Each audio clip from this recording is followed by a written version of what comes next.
hero Calcutta के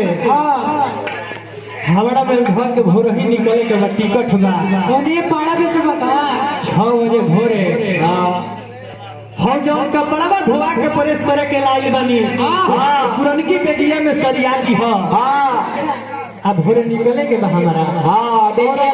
औरत कहत दिया ए राजा जी ये हमर घरिया का कहत रउआ गाँव ही रही ऐसा किराना दुकान खोल दी किराना दुकान खोलते नहीं बम्बैया मिठाई बेची है राजा जी बड़े दारू का दुकान कर दे बड़ी बेचाता है घड़ी दूधे से ज्यादा वो बेचाता बड़ी जानी है सनो तो घरों ना बाचे दी हो अरे घरों ना बाचे दिया से लेकिन आधा में आधावा जाता क्या पानी मर्द मानत नहीं के तो औरत समझा के कहत दिया क्या कहत दिया अब भैया औरत दिया कहत दिया चाहबा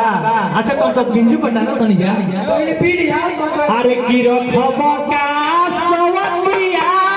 राजा दरबार सुना कलकतिया राजा जी ए सैया मोरा जा हो जनीपुर बाबा आ तो जहाँ बंगलिया से हो चाह पी लो